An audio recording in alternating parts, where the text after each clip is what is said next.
Hey there, internet friends. Welcome to another episode of That Nerdy Site Show, a weekly podcast where the team members from That Nerdy Site get together to talk about our lives and all of the nerdy things we love about them.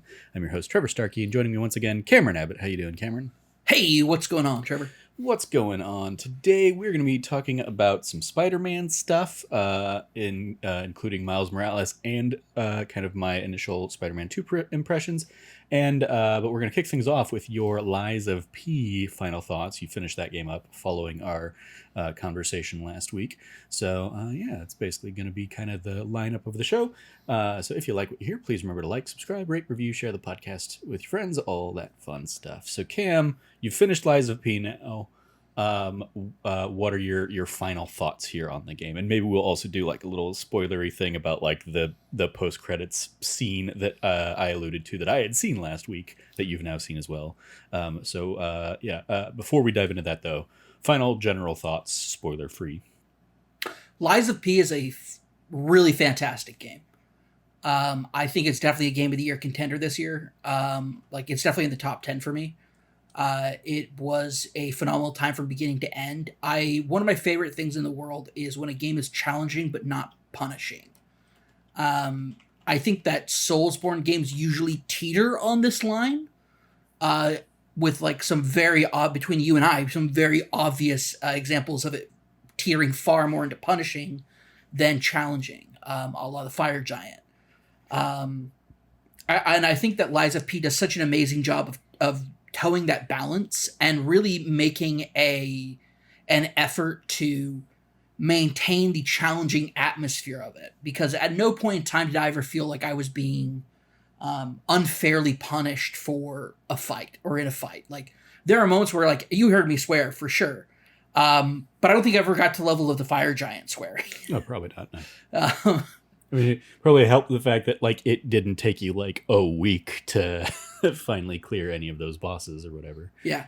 I always felt like every time I made an attempt on a boss, I was making progress. I really think that this might be the best kind of like non-From Software version of a Souls game. And doing it so differently than they do it. They do such an amazing job of, I think, really balancing that out. And I really think it's just an absolutely stellar game. The only thing I would say is that, actually, no, like I don't really have any negatives to say about it. Like there's really nothing too negative to say, maybe other than it was, like replaying it on a New Game Plus now, I'm realizing how deceptively short this game is. It does a really good job of like, if you're trying to play it like a Soulsborne game, like your first time through, and you're going slowly, it does take that initial, 20 plus hours. But once you're familiar with the game enough that you know kind of like what's around every corner, there's no like hesitation at this point. And it gives you enough leeway that it doesn't ever feel like you're up against the wire too much. In fact, having the confidence of and game knowledge of what's going on in each individual level really helps accelerate it. And like on my New Game Plus run, I'm only maybe 5 hours in, and I am halfway, and I'm not even 5 hours in. I'm like 2 or 3 hours in, and I'm a quarter way through the game. It is just, there is a tremendous amount of replayability in a way that makes you feel more confident and more powerful to your second time through, even though enemies are actually tougher in New Game Plus than they are in the standard version of the game. I mean, that's typically the case, yeah. Right, of course. But now you know the strategies, you know what you need to do, especially for the boss fights, so you don't have that like that first time learning curve. Yeah. And I think that's one of the best things about it is that the bosses don't change very much. But I did mention to you one of my favorite things is earlier there are some bosses that you fight where you can't make out what they're saying because they're saying like puppet speak. They're going like but there's subtitles, but you can't read the subtitle. It's like faded and like scratched out. And in the replay, you now get to see what they're saying. And it's fascinating to see kind of like, what are the motivations of some of these puppets? Like, so in Souls games, you get kind of like motivations of certain enemies, like especially named enemies through like side items or things like that, but you never really get anything more than that. You just have these context clues from the environmental storytelling. Lies of P gives you that environmental storytelling, but in your New Game Plus, it gives you a lot more direct answers to it. you get a lot more like direct information. And I think that also the reveals that it does throughout its story play into going through the New Game Plus and kind of seeing the things that you might have missed that are like hints or lampshades that kind of like are indicating what's coming next. And you might have been thinking, like, you just might not have been in that mode of thought because some stuff really does come out of left field. We've done this before. I believe you mean foreshadowing rather than lampshading. Sorry, did I say lampshading again? Yep. Sorry, foreshadowing. Yeah. My bad. Yep. We've had this discussion before. A lot of foreshadowing that's done extremely well.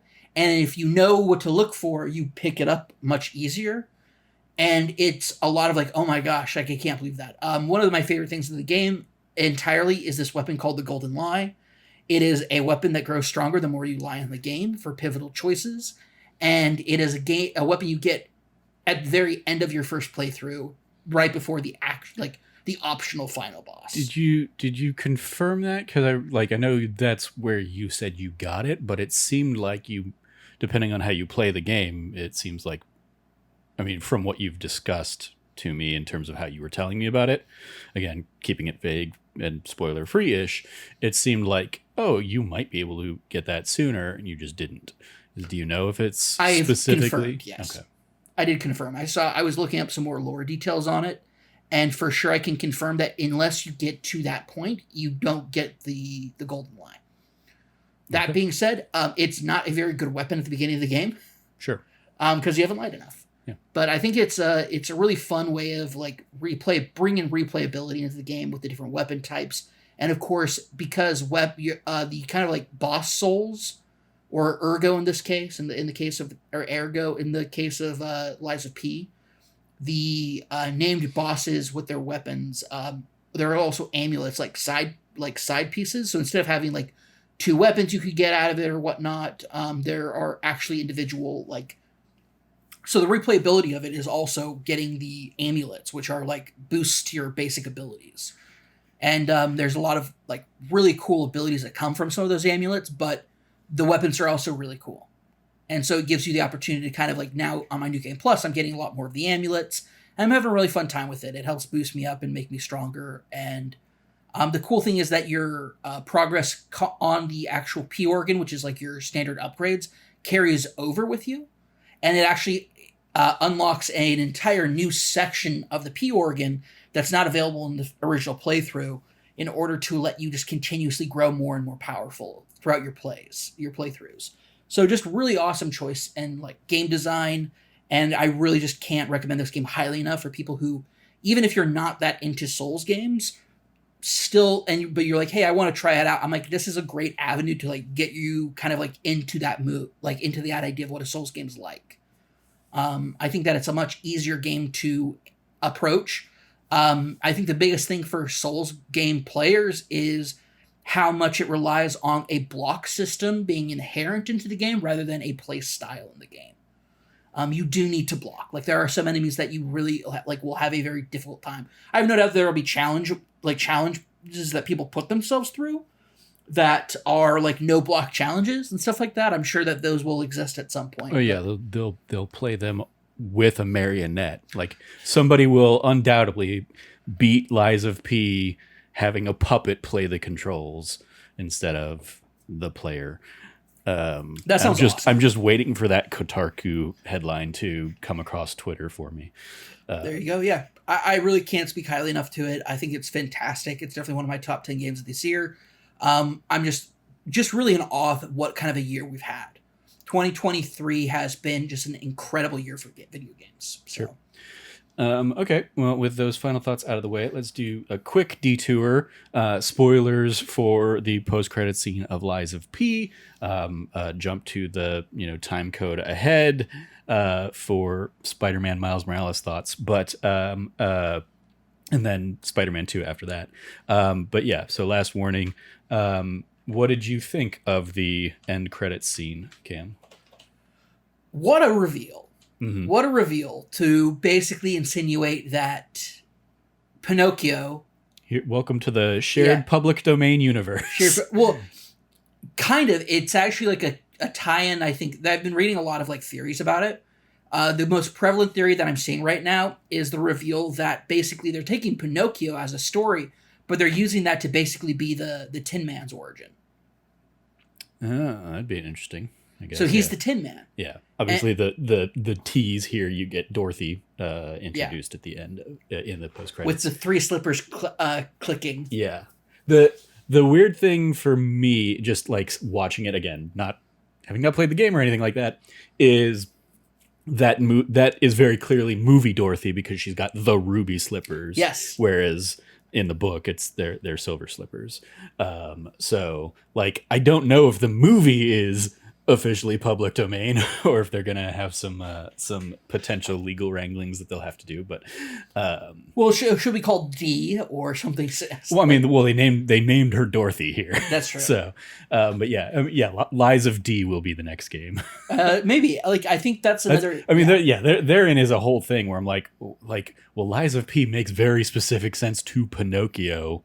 What is a Wizard of Oz version of this game going to be called, or is it going to just be Lies of P2 : Journey to Oz or something like that?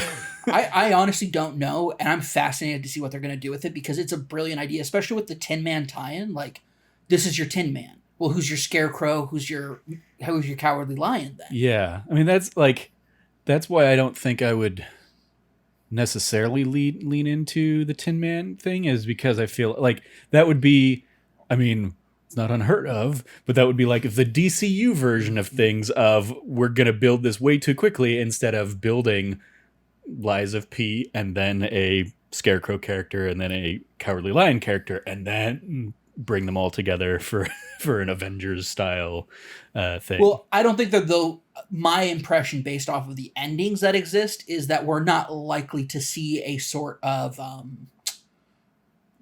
it would be because of the three different endings that are in the game, and they vary pretty wildly with the events that happen in them. It's difficult to say like what would be the canon ending. I think it's a tease to lead into a Dorothy game. Yeah. I don't anticipate there being a convergence, or that Dorothy's game will be focused on. Like, I might be wrong. She could not be the Tin Man. It's just Pinocchio on his own game, and then we get like if their next one is like, hey, we're gonna do a Souls-like Wizard of Oz game, that'd be sick. It'd be so sick. Yeah. I'm super down for it. I just loved it. I loved it. It was charming in so many ways. It was dark in some of the best ways possible. There's a sorrow and a sadness to this game that is prevalent throughout it. This is a tragedy. Like, this is the story of somebody awakening to a nightmare of what should be an idyllic society. And it does a lot of like fun, like almost rapture stuff with it. Not so heavy-handed with, because of course you're not dealing with like Ayn Rand philosophy, political philosophy as your basis, but like you do get the idea that this was a fun society to live in, and you find out stuff about puppets later, where it's like the basis is that there's a puppet frenzy, and it's caused people to have to like barricade themselves into their homes, and there's a whole like thing that's happened after that you're awoken to the aftermath of, but then there's like, okay, well, what is the mystery behind the puppet frenzy, and what is the truth of it? And there's a lot that comes out of that that has to do with like deep conspiracy and whether or not you reveal truth to certain characters about that conspiracy, because of like the damage that it could do, and because you don't have all the answers just yet. It's good. It's so good. It did some really amazing things that I was really impressed by when it came to boss design and the kind of like basic premise of like what Ergo is, what is this, like bringing in the kind of quote unquote Souls currency, but making that a pivotal plot point rather than just the currency that you get. Runes or whatever. Like, this isn't just a currency. It really is a central point of the game that's around it. And what does it mean? Because Ergo is a term. I don't know if it's a direct translation into life, but it is about that. And it is about like, what does it mean to be a real boy, so to speak? So I can't recommend the game highly enough. I think it's fantastic. It's on Game Pass. Like, if you have Game Pass, there's zero reason not to just pick up this game and try it. Unless you're me, and fuck these games. Yeah, Trevor is the one person I'm like, Trevor has made it so Even far. if you don't like Souls games, yeah, go ahead and try this one. No, I will not. I've tried too many Souls games on that kind of recommendation, and they never work. Let me reiterate: no, they're bad. if you kind of don't like Souls games, if you hate Souls games, you won't like it. Yeah. If you are finding like the Souls genre is like a busted system that you don't care for whatsoever, this will not change your mind. This is not going to revolutionize the genre in any way. I think it just does a really great job of executing it in its own particular way that makes it an amazing time.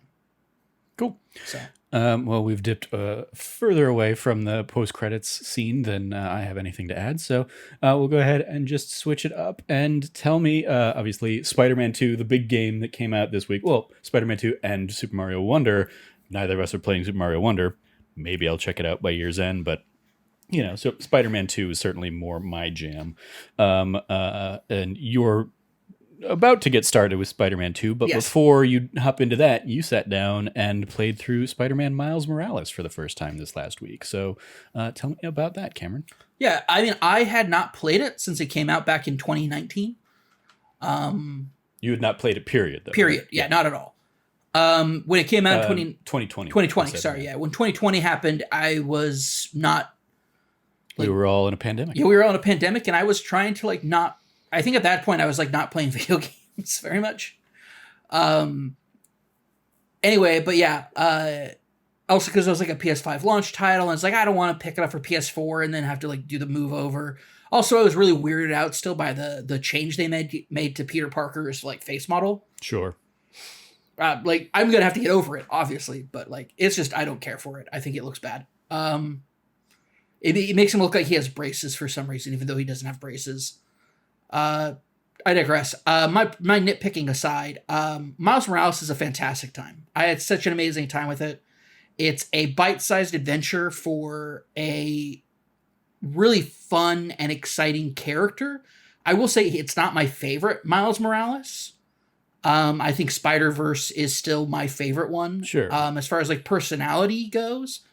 This one is still fun though. He's engaging, he's kind, he's considerate. It's everything you want out of a Spider-Man game. You get some character from the past with relation to the current conflict, get introduced. The entire thing with Finn, Rick, and Miles being a reflection kind of Miles, Genki, and his mom. In his current life, and kind of the reflection of, well, what happened to us as friends? What happened between Miles and Finn as friends? What happened during this time when, Miles wasn't there, but it's yeah, but also Finn ghosted on him hard. Phones work both ways. But I think that one of my most, I had a couple of gripes, but most of my gripes had to do with, just some, plot stupidity. Okay. That it's understandable. The groundwork is laid there, but it's not great. And I think part of that problem is there's not enough there's not enough plot, or not enough meat on those bones to make those plot points enough to really be good. But they're not bad either. I just don't think that it was as well executed. And I think it's because they had such a small time frame and such a small thin line to kind of run for this game. This game's only about 10 hours long, give or take. And that's with me doing all the side quest stuff. I'm borderline about to platinum that game. I'm not going to, but I could. Mm-hmm. You don't want to just play through it a second time for that New Game Plus trophy? No. Especially because I have Spider-Man 2 to hop right into. Yeah. This was really more about me being I should just hop in and finish the game because it's, my super duper PlayStation Plus subscription is going away in 3 days. So I was let me bang this out. Let me get this out of here. I don't have to pay for it. And then we'll be just good and done. And I'll be fully caught up with the Insomniac Spider-Man universe story. Sure. And yeah, it was totally worth it. Did you ever do the DLC of the first game? No, because somebody spoiled all of it for me. Okay. I just don't also it was at a time when I was just not I had moved on to another game by then. and I don't recall Well, I it. mean, yeah, the DLC came out in like the months after Yeah, the game. I It moved was on. very much like a you got to come back if you're going to come back and do it. Yeah, And it was also like came out in I think 3 phases of like part 1, part 2, part 3 over the course of like a year. yeah. And I was just like, I'll get back to them when they all come out, and I never did. Okay. You'll you'll be a little lost on like some of the stuff in Spider-Man 2 of like I don't remember that character being in that place, but but Oh no, I shouldn't say I yeah, got sure. spoiled. I looked up to like what I missed out of the thing because I was like, is it worth going back? And then the video I was watching was just like, and this is everything that happens in it. I was like, oh no, okay, well, I've lost. I don't have much motivation to go back. Also, I didn't want to reinstall Spider Man. Okay. Um yeah, I mean it's definitely like obviously I played through Miles Morales like when it came out at launch. As I was telling you the other day, I played through and platinum that game in just over a day. Yeah, Basically, like I poured a whole weekend into it. And like the second playthrough goes even quicker because you can skip the cutscenes and stuff like that. But I remember like enjoying it. Yeah, the story probably felt like a little bit like well-worn territory, and it obviously also definitely suffered from having come out a year after Into the Spider-Verse and like an iconic introduction and mainstream kind of story for Miles. And so it's interesting like seeing the flavors that are so iconic to the character that like both interpretations did something with them, as well as like things of like, okay, here's Insomniac's take on it versus the film take and stuff like that. I think admittedly like I don't remember a ton of the story beats. Like I remember like big moments, and I remember like small character beats and stuff like that, and small characters from it. Haley, the deaf girl, I think is was a really cool addition. yes, Um, absolutely. And her being a street artist was super cool. yeah, Her giving you the scarf with the and like kind of putting that outfit together is a lot of fun. yeah, Yeah, no, there's a lot about it that I think that really works. I really like Genki as a character in the in the games, where I just don't feel like he gets a lot of room to shine in the Spider-Verse movies. oh yeah. I mean, he's very specifically not really a character in the Spider-Verse movies yet because they're crowded with a whole bunch of other Spider-Men. Yeah, I think that's um, fine. I really enjoy him as a character. I think that also Miles is he's just cooler in movies. It's fine though. I think it's cool just having two different, very distinct, different Miles Moraleses. I think it helps establish the Insomniac verse of these classic characters. mhm. To be very particular and unique in their own way, but still true to the themes and the spirit of the characters. Yeah. I'm very curious to see how the post spoilers for Spider-Man 2018. Um, I'm really curious to see how a post Aunt May Spider-Man looks. Mm-hmm. I'm very curious to see what that's like because Aunt May was such a massive part of the first game, and that kind of like bringing the human element to Peter Parker and his story. And now I'm curious to kind of like see how like where that goes and what happens with that. So, also like MJ, like where they're at with things. Like I'm really curious to see how the story of the Spider-Man continue. Because I was really happy with what I saw as like in Miles Morales with the two of them. Yeah. Yeah. Oh, what was I gonna say? Oh, I don't know. It has escaped me. But Miles Morales was definitely like a fun. It was. What I was gonna say was, I really like that Miles Morales is an origin story for the Spider-Man character, whereas like the Spider-Man 2018 that we got of this version of Spider-Man has been doing it for half a decade plus. And so Yes. like he's established, he already has like his own rogues gallery kind of villains and stuff like that. So I liked the Miles Morales having kind of a mix of things. I like the kind of continue or like the tying it back to 2018 in terms of like his first villain is Rhino, because that was and his big villain I think in the game is or his big name villain in the game is Rhino Yes. kind of thing. Given that in 2018 that's who he deals with. He sneaks around the construction site trying to stay away from Rhino and stuff like that. So it's a nice, like, okay, now he can hold his own against Rhino versus having to be super stealthy and stuff. And then I'm a sucker for the. It's very much they have kind of the like Spider-Man 2 train moment for Miles kind of at the end, where he's again, spoilers for 2019, it's a Miles Morales game, but he's he gets unmasked and the community sees him, but they're like, he's our guy, we're gonna protect him, we're not gonna like reporters show up and we don't know nothing kind of thing, we ain't snitches. Like, I like that there are people in that community now that know who he is, and I liked that so much of that game is about him and his community, and maybe a community that was not necessarily like intentionally underserved by Peter Parker Spider-Man, but certainly felt like they didn't get the same friendly neighborhood care that Peter Parker gives the rest of New York.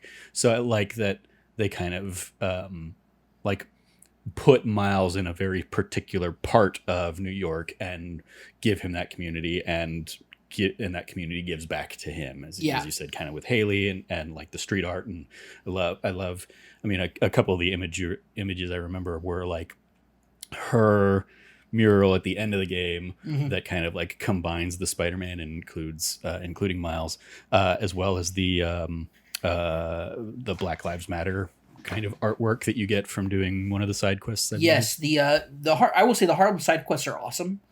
I love that it ties it directly into Miles being their Spider-Man, and I think that is kind of like the theme of it is like New York needs more than one Spider-Man. Yeah, because Spider-Man needs to be something for everyone, which means one Spider-Man can't be all of that. And I think that that's such an important message for them to put in. It's like, well, why do you need Miles and Peter in the same game? It's like, because New York, it's not, oh, New York is big enough for them. It's like, New York's too big for one Spider-Man. And that's one of the things that they prove. And I think that's kind of like, if you look at it from like the quote unquote destiny angle from it, kind of like the more universal scale, is if New York needs a hero, it needs more than one hero because New York's more than one type of city. And I think that it encapsulates that so well. Harlem is such a, like, even tangentially knowing about the boroughs, like through my mom who grew up in Long Island, which is not even considered real New York City to New York City people. Like to us, it's like, Long Island's kind of out there, but I mean, still New York City. And then people in New York City would be like, no, it's not. It's not. If you're not from the 5 boroughs, like they don't even let people from Staten Island say they're from New York City. But Harlem's one of the boroughs, Harlem and Brooklyn. And so I love his loyalty to Brooklyn, but I love how he kind of like adopts his mom's neighborhood of Harlem. And then they kind of reveal that actually Brooklyn is where like his dad and his dad and his uncle moved to when they were teenagers, but originally everyone's from Harlem. And one of my favorite things to remember is an old quote that used to get thrown around a lot, which is Harlem makes it, Brooklyn takes it, which is like an old New York, like an old saying that a lot of people in Harlem say about people from Brooklyn. Mm-hmm. Which has a lot to do with like Harlem being like a place of the arts and being historically known for that, and Brooklyn from the like late 70s throughout the 90s being a neighborhood just entrenched with a pandemic of violence and gang activity that existed for a very long time, until an unfortunate turn of that being the gentrification of Brooklyn that we know about it today. We say tangentially as we live here I say tangentially in Scottsdale, Arizona. Yeah. Like, do I have a personal grievance about the gentrification of Brooklyn? Absolutely not. But I think it's a brilliant case study to look at and say, this is what gentrification does. It doesn't solve the problems. It just displaces them. So that aside, back to the original point of it being placed in Harlem, I think that a lot of the really cool historic Harlem stuff that you get to see is there. I really enjoyed that they brought in the King's Day parade that happens on the I believe it's the 26th or the 27th in Harlem, after it's part of like the Christmas celebrations that happen in Harlem. Mm-hmm. And I just think it's really, really cool. I love the introduction and use of the kind of like neighborhood aspect where you're helping out the neighborhood. It's like, well, what's going on in the neighborhood? Like, what, like, why are things bad right now? And it's like, well, like, yeah, supplies aren't getting to us, and like the police aren't, like, there's something wrong with, like, there's some serious corruption going on where a city inspector shows up the moment the pipes burst, and it becomes unlivable. Like, they don't even have time to fix it. And then you've, like, there's a whole lot of stuff about the conspiracy going around in Harlem, who's doing it, who's behind it, and you're like tracking that down and finding out that it's Fisk, and like why is he doing it? To drive down property prices and displace the population. Classic white colonizer gentrification. Mm-hmm. Wilson Fisk. Shout out to Genki being like, try the password Vanessa. Yeah. That's who I think it is. It'll work. Like, how transparent that a regular New York teenager knows what, like, your password is. Like get wrecked, Fisk. Love it. It's so good. There's a lot about it that I just love. I love Bodega Cat. I love Spider-Man the Bodega Cat. I love that. That's the final outfit that you get in the game, and it's awesome. It is like the best reason to actually go through and play New Game Plus is because you can use that outfit in New Game Plus and just use it the entire time. That actually sounds pretty cool. Yeah. I already uninstalled it though, so it's too late. No, it's just, I had an amazing time. I really love the idea of like Harlem kind of like embracing Spider-Man after a period of time after he helped them. And kind of like the Black Lives Matter mural that pops up happens after you finish all of the Harlem quests. Yeah. And it's about like unifying that voice of Harlem and like recognizing that Harlem's voice is a black voice. Yeah. Historically and traditionally. And obviously it was much closer at the time to the Black Lives Matter Absolutely. movement, and very much being like a cool, like, they could have very much not had something like that in the game and nobody would have like batted an eye, but the fact that they put it in the game is like, yes, we have an opinion on things. We do believe Black Lives Matter. Which I think is a good statement for them to make after the criticism they received for the Spider Cop stuff in the first game. Yeah. That again they do it additionally address in the DLCs. I think they do a great job of kind of transitioning that, and I really appreciated cops not liking Spider-Man again, the way it should be. Sure. Everybody knows the PDNY. The PDNY are big JJJ fans of his podcast. Shout out to them bringing that in for this, bringing in the Danica stuff, which is cool. Yeah, the Danicast. Yeah. The Danicast stuff, like pulling that in with like dealing into, it's like, well, who is Underground? Like, we've never really talked about them before. It's like, well, it turns out they've always been bit players in the city, with like even like being like under Tombstone at one point before Tombstone turned on them after one of their guys killed one of his guys. And I really liked that that kind of tie in to be like all these gangs that you dealt with during the main the original Spider-Man game and the DLCs all tie into, like, Underground was always there, but they're such bit players. It wasn't until Tinkerer came around that really did it. And shout out to Finn and the Tinkerer identity. I love the concept around the Tinkerer and kind of like this like project, like what's the term they use? It's basically like module particle technology. Basically that makes up all of their weapons and stuff. And I'm like, that's super cool. I wish the suit you got out of it was cooler and didn't make you just look like an unpolished, like, low texture version of Miles. Yeah, I mean, I think it could very easily look like like a low texture thing, but like the amount of polygons in that suit are pretty pronounced compared to, like, it is very much like a super leveled up version of like the Ghost Fighters from like one of the early Super Smash Brothers. Yes. But it's I remember rocking that suit and the Bodega Cat suit a lot in my New Game Plus. I played a lot in the Miles Morales 2044 suit, or the one with the DJ or the Daft Punk mask? No. That's the Miles Morales. I'm thinking maybe it's the basically like the Ghost Spider-Man one, the one with the like ghost eyes on it. Okay. It's like the 2049 like version, like Ultimate Spider-Man suit. It's really cool. Has a hood, has like spectral ghost eyes, and then overall just has like a really cool white, blue, and red like design to it that reminded me a lot of the Spider-Man 2018 Spider-Man suit design with the white on it. Sure. I thought was really cool. Yeah, admittedly, a lot of my original playthrough, I remember, was Into the Spider-Verse outfit.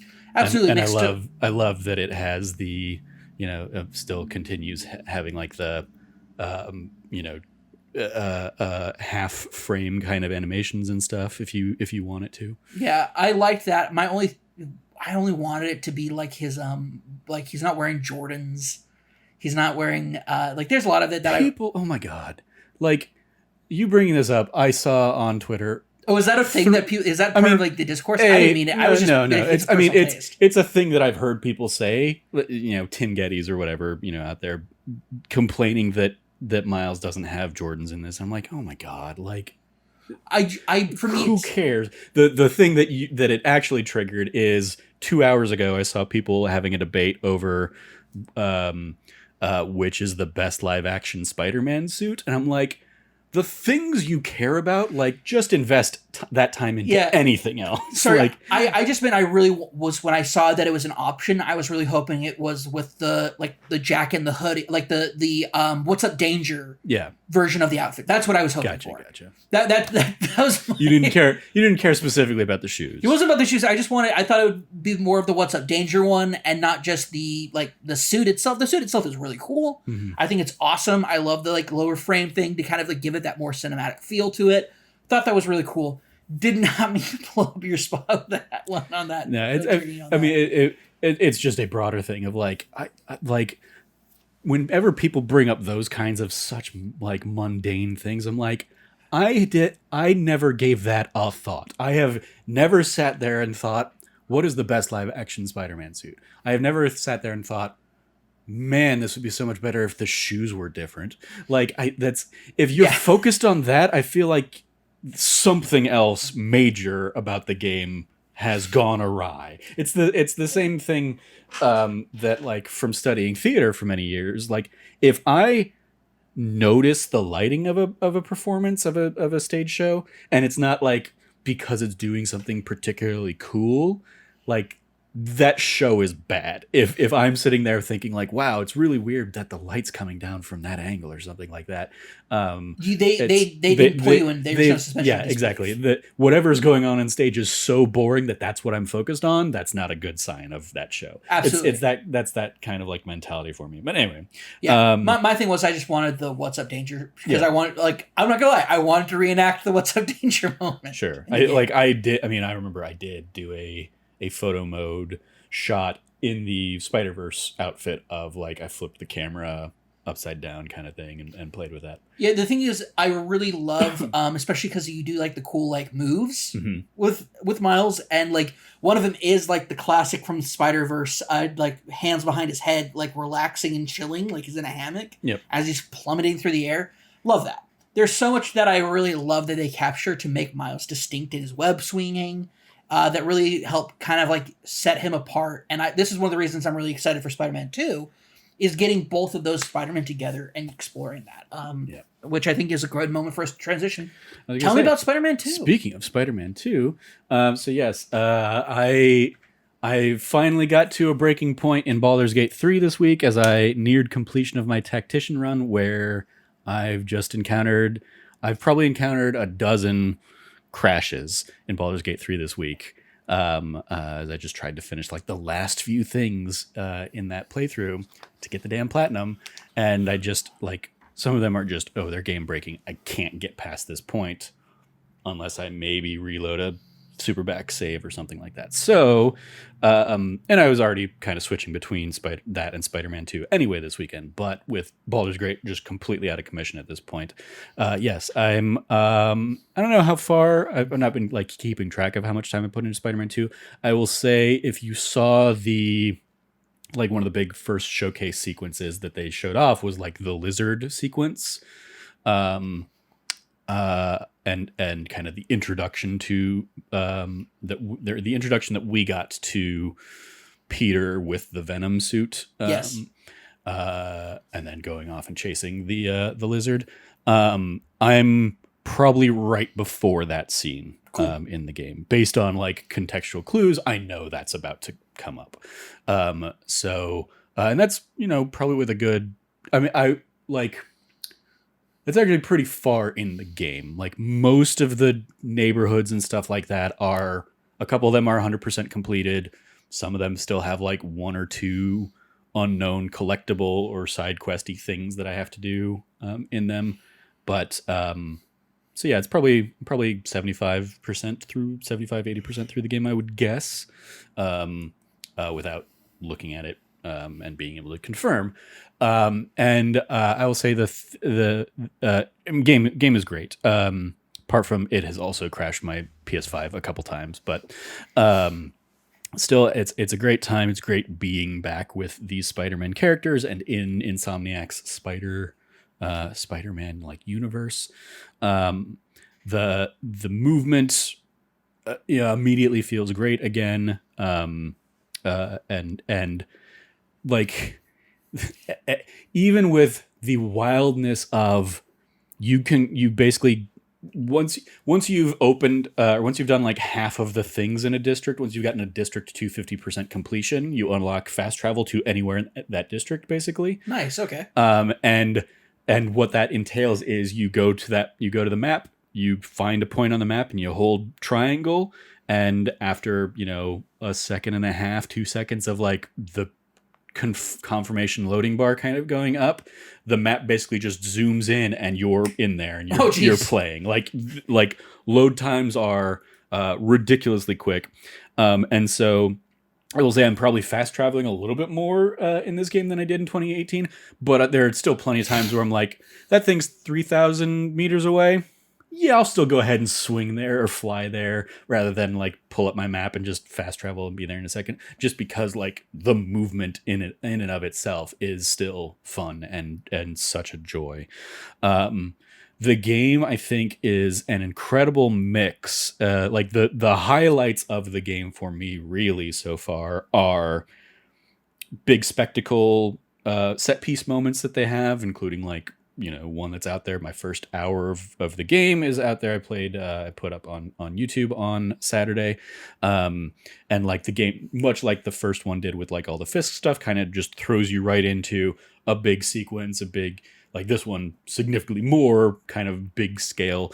I describe in the episode, it very much reminded me of like the Poseidon fight from the beginning of God of War 3 back on PS2, PS3. Just launching right into a fight from the get-go. It's or like specifically like big epic fight. Gotcha, big epic set piece kind of fight. A lot of those like God of War early pre-2018 God of War, like the first run of God of War, like big boss fights were, oh, this is a big mammoth thing I'm fighting kind of thing. Really cool kind of how they play with that. And then the game kind of continues peppering those kinds of big like set piece sequences in throughout. But to what you were talking about a little bit ago with the Miles Morales, like the Harlem stuff, some of the like just sweetest and nicest side quests that I've had in this game have been those kinds of things, a la the Harlem stuff. There's a specific side quest run that I just did that was very Harlem centric and kind of this game's version of that stuff. But also like there've been a couple where they're not tied to like a collectible or anything. It's just the friendly neighborhood Spider-Man app, has a quest for you to go do. Nice. And like one of the first ones I did in the game, no spoilers or anything, is just like a woman kind of puts in a request on the app, I need help finding my grandpa. He's run off. He's kind of up there in age. I need help finding him. And so you kind of go track him down, kind of follow him. And when you find him, you let the granddaughter know, and she's on her way to kind of meet you. And you just sit with this guy on a bench waiting for the granddaughter to arrive and have like a conversation with the guy, on this particular place that you're at and what it means to him personally and kind of like his little story. And it's just like this beautiful, heartfelt sequence. And then there's one that sounds amazing. There's another one much later in the game that I won't spoil because that one's specifically more of a callback to a 2018 Spider-Man kind of quest and character and stuff like that. And like doing that one, and it's a similar, like there's a moment where you're just kind of looking at the back of a couple characters, one of them your Spider-Man, having a conversation as you like look out on the scenery behind you, kind of, or in front of you. Your camera is placed behind them, so you're just looking at a couple of backs, but they're having this conversation, and like the quest got me tearing up by the end of it, just on like how, the beautiful sentiment and relationship that Spider-Man has built with some of the characters in this universe, and that Insomniac has written them to have, is lovely and charming and beautiful. And I think those are the moments to, again, what you were saying about like what does a game without Aunt May look like, Yeah. or those kinds of things. I'll also say there are specifically some like flashback kind of elements to this one, to like very early Peter days. So you do get some like Peter Aunt May scenes kind of in there. But yeah, like so far, just lots of good stuff in this one. I'm curious, like ultimately where like, because I'm definitely, as the more I play of the game, the more I'm finding it has been streamlined in a lot of ways compared to the 2018 and Miles Morales games. And there are some things I'm like, as I'm going through and doing them, I'm like, I kind of miss like this flavor of thing from those earlier games that I haven't encountered, haven't seen here. And maybe I'll still uncover that. But there are like, I mean, something simple is like the in the first one, there was kind of like a few ongoing tallies that were kind of building up as you and would give you like experience and skill points and stuff like that. Those are gone. There isn't like a, beat up 500 guys or swing X number of meters or whatever. Like those elements are gone. Those kind of tracking things are gone. And really you're only getting skill points by doing side quests, doing like the, kind of randomly generated encounters, and leveling up. So I'm like, even like those little, just the endorphin rush of like, oh, I've done enough of a thing that it's ticked off a box kind of thing. I miss that a little bit. This to your point about like, New York being too big for one Spider-Man, this doubles the size of New York, because now you can cross the bridge and you're over in Brooklyn. So it's not just Manhattan and Harlem kind of thing anymore. It's not just that island. So you're over in Brooklyn, you're over in Queens and Astoria, kind of that area. And I will say, I think kind of in the spread of that, the game does, I mean, it feels significantly more like 2018 Spider-Man in that none of the areas feel like they have such a distinct personality like Harlem does in Miles Morales. It feels more homogenous. Yeah, like it's just. This is New York. It's homogenous in that you're Spider-Man quite literally flying over it a lot of the time. So a lot of it is like a flyover. You're not on the ground. You're not seeing like the mural. There are murals still around stuff, but they don't necessarily speak to like, oh, here's like a uniform. Like I'm in this neighborhood and I can tell that just by looking at this mural kind of thing. So yeah, I think there's a little loss of identity. I mean, the counter is like, Coney Island is there. And so you got like kind of that little playground area to kind of play around with and Central stuff like that. Park, I'm sure, and other stuff like that, like iconic. And like Harlem's still up there, but you're just not, because you're spending so much time everywhere else in New York. You're just not spending like a focused amount of time in the same way that like 2018 Spider-Man, you spent a lot of time in like lower Manhattan. Yeah. And so going up to and spending a lot of time in Harlem specific in Miles Morales felt like, it helped kind of feel that more compact kind of like focused story. This one, you're more spread out. And so, yeah, it's just like there'll be, a little touchstone, or you'll have like some characters comment on a thing in a neighborhood kind of thing, but it doesn't feel like, I don't feel like the five boroughs have distinct personalities among them, I guess. But maybe that's a similar thing to like I don't pay attention to the shoes characters wear. Of like I'm much more focused on like swinging around these areas, swinging through them, and not really honing in on like, oh, like what is on the ground in this area, what what's um and kind of, yeah, that flavor of things.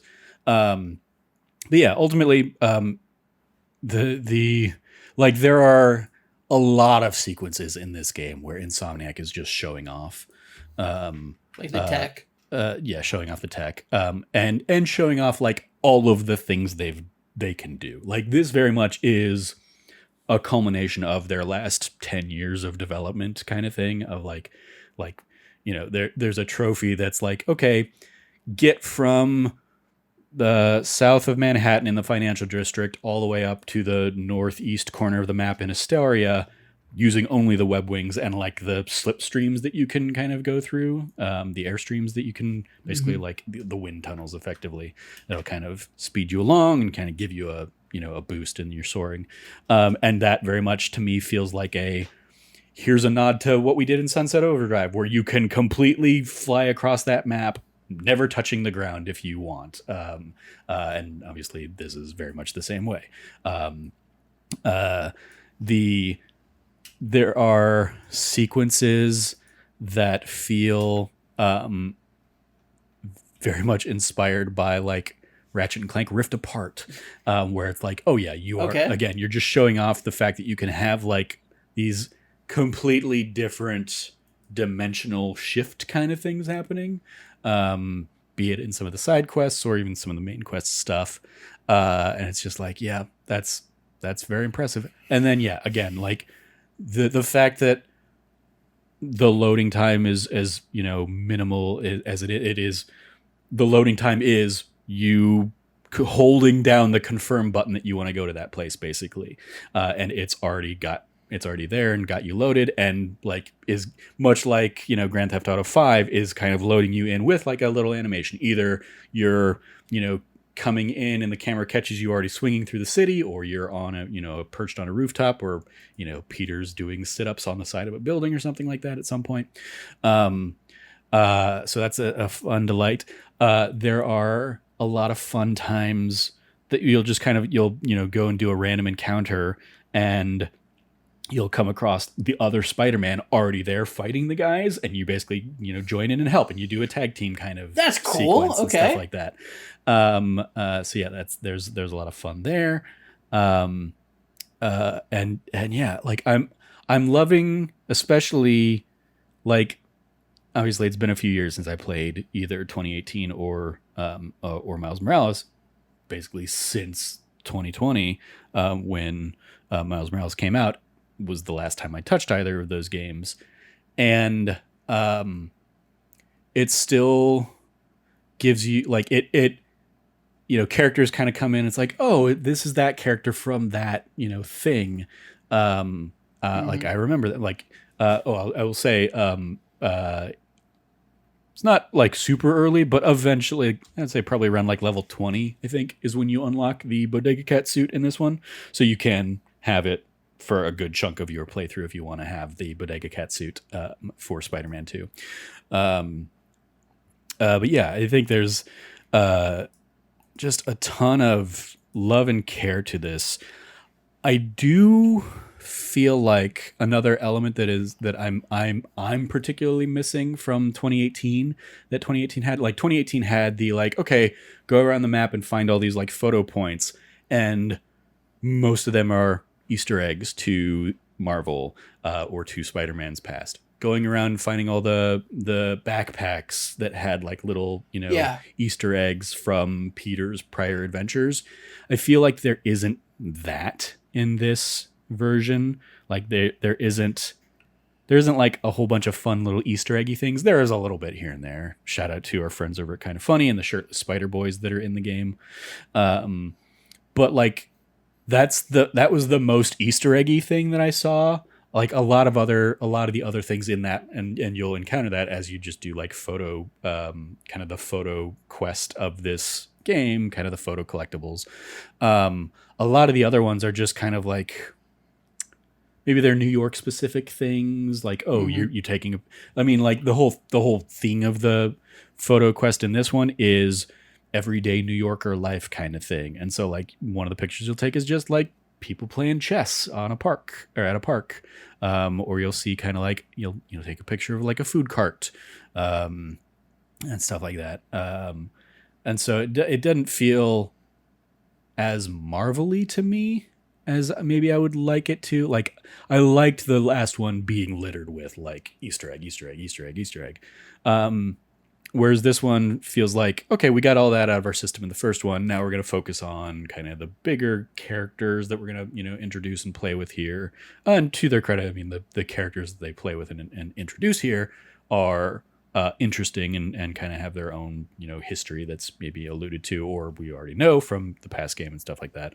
But yeah, that's another element that I feel like I'm missing that I really enjoyed of the 2018 one. Like, I don't have as many just kind of like, oh, I did a collectible, I've got a silly smile on my face kind of things.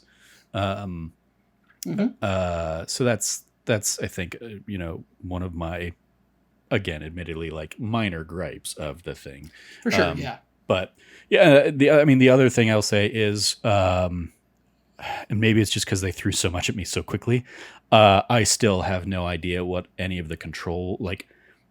So in the game, combat wise, you have basically combat now is you have powers in addition to your general like web swinging and the different moves you can kind of unlock as you level up your stuff. You have powers that are hold down L1 and push one of the buttons to use a power. Like the Venom power from Miles, yes. Yeah, or and then you've got gadgets are hold down R1 and use a gadget.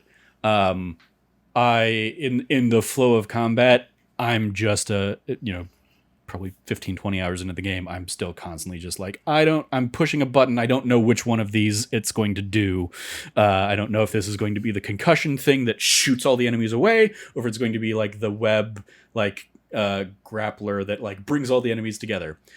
And whichever one I do is going to drastically change the next thing I do in this fight. So, like I've not gotten a good, like the combat, I guess, doesn't feel as intuitive in terms of using all of those bells and whistles. The baseline that I do of punch somebody up into the air and then just beat the crap out of them up in the air and then like whip somebody else up to join me and then beat the crap out of them and then whip somebody else to join me. Like that gameplay still works fine. I know that fine and have a good time with that. But like there is a challenge that I did in one of like the little challenge things that was like, okay, for a gold medal on this, you have to beat these 20 enemies in less than a minute. And the closest I've gotten after 15 attempts is like a minute 22. And I'm like, I have no idea how to cut 22 seconds off of swinging around and knocking out all those people. Yeah, it's like, that's like been the hardest thing of the game for me, really. And a couple of the challenges that are like, all right, do this, and for a gold, for a gold medal, you have to not get hit. I'm like, I hate those, but I can still eventually usually knock those out. But yeah, that's like the biggest thing for me in combat is like, I feel like I'm more button mashing than really strategically knowing what's in my arsenal and using it. And part of that is, depending on which Spider-Man I'm using, I have a different arsenal. And even within the Spider-Man, you eventually start getting new abilities and you can basically swap out like what's going to be L1 square, what's going to be L1 triangle. You can swap between like two things for each Spider-Man, I think. So like, yeah, it's, I haven't poured a bunch of attention and time into that. And also the game does have parry stuff and I always bomb at those. Like big heavy enemies will attack and they are undodgeable attacks unless you're very far away.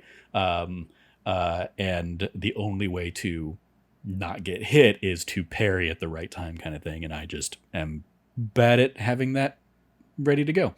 So yeah.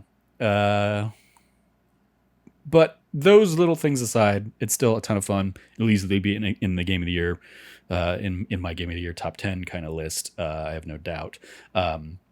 I don't think it's coming anywhere near Baldur's Gate, despite all of the recent Baldur's Gate crashes, because I've just had so much fun playing through that the many times I have. I don't think anything's topping Baldur's Gate 3 for you. Exactly. Like that's easily the like maybe a dark horse, or maybe like, Sea of Stars will kind of surprise me and be like, you know what, like Sea of Stars I'm going to give it to. But I think Baldur's Gate is pretty much I the can't. lock at this I point. cannot see anything topping Baldur's Gate 3 for you. Yeah. I have not seen you fall this deep into a video game. Potentially, like this far deep into a video game, potentially ever. I mean, like I've put as much time into Baldur's Gate. I put probably less time into Baldur's Gate than I did like Final Fantasy 14, going through all of that. I think that's but the it is last very much one. like, it's also like, that's as much time as I put into Fortnite each year. Kind of, obviously, I've been doing Fortnite since like Diablo came out, really, but like I probably still have 400 hours of Fortnite this year too, just in like the mindlessly playing through that. That's not the same level of intensity that agreed. you've invested in. Agreed, yeah. Like I actually care about, and I'm constantly like looking up and trying to figure out how to like min-max my builds in Baldur's Gate. Yeah. I never tried to get better at Fortnite. I never tried to like review anything there. So yeah, it's Baldur's Gate's pretty much the lock for me, but this will have a fun kind of chase in that 2 through 10. And we'll see kind of how it ends up shaking out. But yeah, having a ton of fun with it. I look forward to finishing it, probably tomorrow, I imagine, because I've still got tomorrow off from work. So it'll either be like I'll sit down and record some more Baldur's Gate 3 Let's Plays, because I do still need to like go back to that Let's Play stuff at some point as well, and hopefully not crash there. But yeah, I'll probably finish Spider-Man 2, if not tomorrow, definitely by the time we record next week. So I'll have my kind of final thoughts there, and obviously we'll have your impressions as well on some stuff. Yeah, Marvel Spider-Man 2, Insomniac, real good at making games. And shout out to the many times I just kind of like, well, I don't have those like, oh, this is like very clearly made by like Marvel super fans, and here's a whole bunch of deep cut Easter eggs or something like that. It's still very much like a holy shit, Insomniac is really good at making video games, and like from the gameplay feeling fun, just everything you're doing. Like a lot of the stuff I'm doing right now, as late in the game as I am, is like kind of the base stuff from like the first from 2018, where it's like, okay, yeah, you can go in hot and you can like get yourself into a bunch of brawls, but I'm having a lot more fun doing stealth stuff on this one. And especially one of the things they added is you can basically like create a web line across 2 points in most environments and most kind of arenas and stuff like that. So you can basically kind of create your own like walking path that you can like snatch enemies up to as you kind of do the stealth kill stuff. So yeah, having a ton of fun there. I just took out, a Craven base that was like, probably 25, 30 people, just kind of slowly, methodically going through, throwing a distraction out. So I got one guy to himself and then just whipped him up. I'm also having fun kind of role-playing a little bit as Venom, because I am now, Peter as Venom. Again, I don't think that's a spoiler, given it's literally in the artwork for the game. And I'm having fun kind of like making that, like the game definitely gives you more brutal moveset as Venom Spider-Man. But I'm having fun kind of like really leaning into it and making him a more brutal, violent Spider-Man. Like this version of Spider-Man is knocking way more enemies off of buildings and letting the fun little game like mechanic of I attached a web thing to them that whips them to, like, still doing that with like every enemy on a building kind of thing. So they're still getting like, broken bones from the whiplash. One guy I threw into like an electrical thing, and I'm like, oh, he's definitely dead. There's no way he survived that. But yeah, Spider-Man, still very fun game. And I'm still definitely rocking like, well, for my main Spider-Man, I'm kind of keeping him in whatever the story suit that makes sense is at the time. I've had some fun kind of keeping an eye out on, like, if I knew that he was Daniel Kaluuya Spider-Punk underneath, I'd probably have him play around in the Spider-Punk outfit. But it's definitely not across the Spider-Verse Spider-Punk outfit. No, it's the one that they had in the last game. Exactly, yeah. which is like fine with me. Yeah. Do I love Hobie Brown Spider-Punk the best? Absolutely. But am I cool just rocking a Spider-Punk outfit? Yeah. Absolutely as well. But for Miles, I've been rocking him in. I've switched Miles up like over the course of the game a lot. In particular, like one set of side quests gave him a cool suit that I was like, that's a fun on theme suit for Miles. But once I unlocked the Into and then Across the Spider-Verse variants of the outfits, I was like, that's what I'm going to be rocking. And again, it continues over. It does make it a more optional, like, okay, it's basically it's like you've unlocked, cinematic Spider-Man kind of mode. If you want to, change that, go into, if you don't want the choppy frame rate on your Spider-Man, go ahead and do that. But like, it's so for me, it's just a lot of fun, like especially in some of the combat sequences of just like looking at it and being like that, like it looks like Across the Spider-Verse in that like it's this blending of animation styles, and it's like, okay, there's the Across the Spider-Verse thing walking into the video game fight, or the walking in front of the car kind of stuff. So yeah, lots of fun with Spider-Man 2. Looking forward to finishing it and I've very much been doing like pretty much all of the side questy things as I can do as they unlock, and then moving on to like the next story stuff. And it's also very much like you can switch between the Spider-Man pretty much with the push of a button, or push of a couple buttons.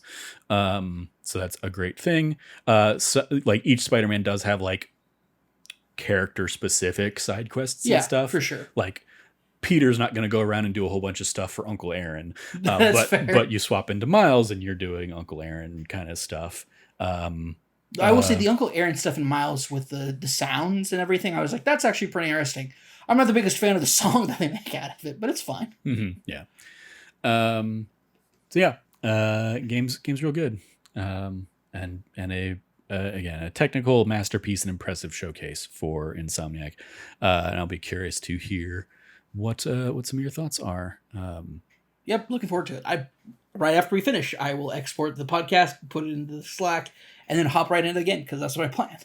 There you go. So cool. All right. Well, I think that is going to do it then. Without further ado, I'll let you get back to that. I'll let you get to Spider-Man 2. So that's going to do it for this episode. Thank you, Cam, for joining me. Follow Cameron at RevCabot, 2 B's and 2 T's. Anything you want to give a shout out to there, Cam? Yeah, we are in the middle of doing our Halloween thematic That D Plus show. We just most recently did Haunted Mansion. Yeah, I was like, what movie did we 2023. 2023, yeah, the Haunted Mansion 2023. We had a fun time with that. Logan was on it with us, and we talked a lot about it and how much we enjoyed it. So yeah, we were all very pleasantly surprised with Haunted Mansion. Very pleasantly surprised. Definitely is a film that's, I think, going to suffer in the long run due to it like coming out like the week of the strike. The actor strike. I mean, it has already suffered that financially. Yeah. Which is a great shame, because I think it's a fantastic performance from several of the performers in the movie. So Jeff, definitely check that out, both the film and our episode on it. Yep. Cool. You follow me at Trevor J. Starkey. In addition to that, this coming week we'll be doing Treehouse of Horror episodes 7, 8, and 9 of The Simpsons. Mm-hmm. So we're still in that golden era of like seasons 2 through 10. So yeah, that should be some fun as we continue our run there and kind of conclude our Halloween month of things this year. You follow me. So in addition to that D+ stuff, also go check out the Baldur's Gate 3 Let's Plays that I've been doing Tuesdays and Thursdays, or the Hour of Spider-Man 2 that I uploaded on Saturday. Kind of my opening intro to the game. Baldur's Gate 3 stuff. We're heading into Act 3 this week. We just wrapped up Act 2, so you can go check that out if you would like. youtube.com/thatnerdysite. That's going to do it. You can follow all of us over at That Nerdy Site, or go to thatnerdysite.com for all the latest from us. Once again, if you like what you heard, please rate, review, like, subscribe, share the podcast with your friends, all that fun stuff. Thank you for listening. As always, stay nerdy and be good to each other.